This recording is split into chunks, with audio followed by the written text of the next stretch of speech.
Halo, ketemu lagi di acara Ngobras, ngobrol santai bersama saya Fosyan Titur, dan hadir saat ini Ibu kita yang cantik, Ibu Yeti sebagai narasumber kita. Mana kabar, Bu? Puji Tuhan, baik Pak. Iya.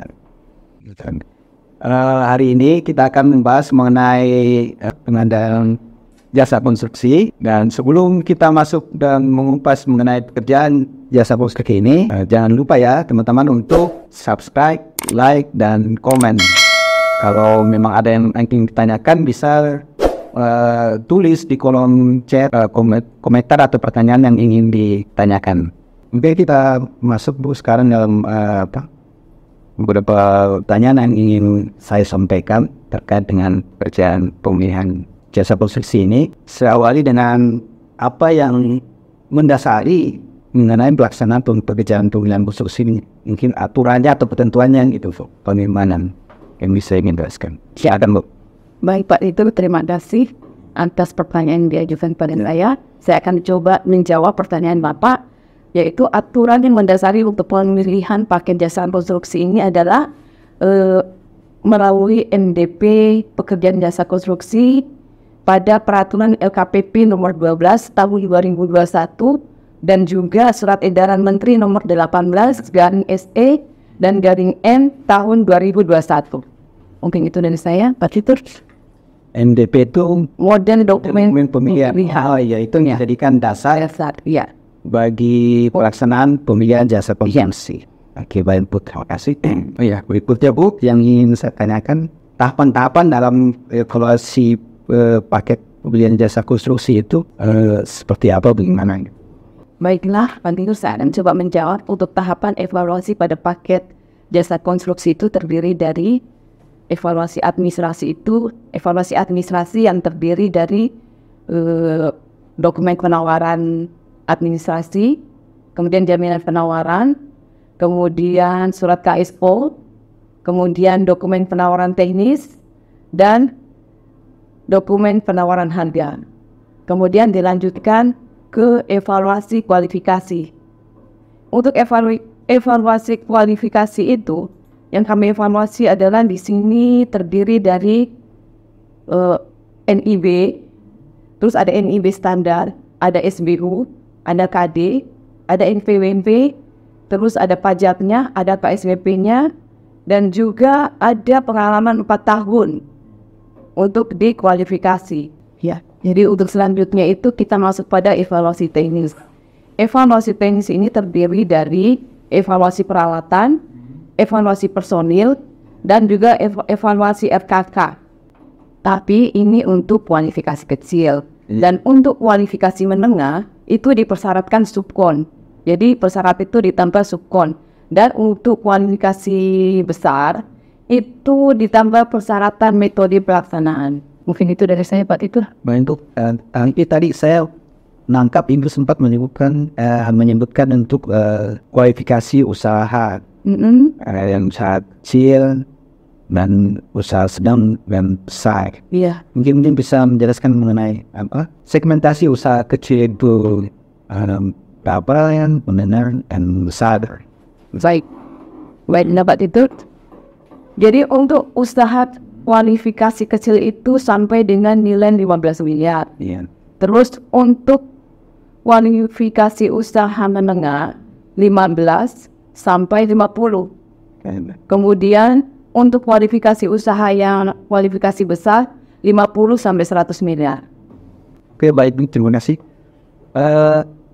Ada yang ingin saya tanyakan, Bu, mengenai berdasarkan pengalaman Ibu, kebanyakan penginap gugur itu di tahap yang mana biasanya kejadian? Jadi biasanya teman-teman penyedia ini banyak gugur itu di teknis. Soal di teknis itu kebanyakan di personil. Itu antara lain itu kalau di personil itu kita temukan itu penyedianya personilnya yang sedang terkontrak pada paket lain. Kemudian pengalamannya tidak sesuai disimpan. Ya, itu yang membuat mereka kayaknya itu banyak gugur di situ. Dan terus kalau untuk peralatan juga begitu, mereka juga sering gugur di peralatan. Dan itu di peralatan itu mereka itu kebanyakan gugurnya itu ada juga yang di kapasitas yang tidak memenuhi, ada juga di surat perjanjian sewa. Jadi itu kadang-kadang kita biasanya, tapi memang kalau kami Pogja selalu itu mengklarifikasi untuk surat perjanjian sewa ini, ada yang kami temukan itu yang tidak benar. Itu yang membuat mereka gugur di situ. Jadi klarifikasinya ini dilaksanakan, maksudnya langsung ke tempat atau ini ya, misalnya kalau pakai peralatan, kan Pogja melakukan klarifikasi ke pemilik peralatan itu. Iya, jadi Pogja melakukan klarifikasi ke pemberi sewa. Ya. Iya, jadi kita lakukan klarifikasi, menjoran, kemudian mereka balas, ada yang mengatakan iya, ada juga yang tidak sesuai. Jadi kalau personil pun begitu. Jadi kalau kan ini kan sudah terdaftar di SPBJ, kita kan ngecek itu personil itu yang sudah terkontrak itu ada di SPBJ. Jadi kita langsung menyurat ke pemberi kerja. Kayaknya di UNOP, di PVK mana mereka berkontrak, maka Pogja melakukan klarifikasi ke PPK tersebut. Jadi maksudnya ini UNOR ini adalah kalau di daerah di provinsi itu balai-balai ya yang memiliki paket pekerjaan. Iya, di Bali itu di PPK, iya, di Satker dan di PPK-nya. Jadi kita menyurat itu langsung ke PPK-nya masing-masing. Iya, untuk klarifikasi personel tersebut. Iya, baik Bu. Jadi perlu diketahui juga oleh para penyedia bahwa aplikasi simpan itu penting banget. Iya, penting sekali Pak. Karena sekarang kita klarifikasinya itu melalui simpan semua untuk peralatan dan juga untuk personil. Pengalaman SBU juga, pengalaman perusahaan juga kita ngeceknya di situ, disimpan. Ya, penyedia harus memasukkan data yang valid dan sesuai untuk mengkirimkan itu di aplikasi simpan. Iya, betul Pak itu. Iya, baik. Kalau menurut Ibu, apa yang harus dilakukan penyedia agar bisa mengikuti tender pekerjaan konstruksi ini dengan baik? Baik Pak itu. Jadi menurut saya mengharapkan kepada teman-teman penyedia agar lebih banyak membaca dan mempelajari isi dokumen pemilihan yang ditenderkan. Karena persyaratan dalam dokumen pemilihan yang sekarang dengan yang dulu itu sangat berbeda. Jadi saya sangat mengharapkan pada teman-teman supaya lebih banyak membaca dari isi dokumen tersebut. Oke, terima kasih Bu atas waktu dan sharing knowledge-nya. Kiranya ini bisa bermanfaat buat teman-teman, khususnya bagi para penyedia dalam melakukan mengikuti pelaksanaan pemilihan jasa konstruksi, sehingga kerjaan ini bisa berjalan atau pekerjaan jasa konstruksi bisa berjalan dengan baik. Tentunya masih banyak hal sebenarnya yang mungkin ingin ditanyakan oleh teman-teman atau secara luas.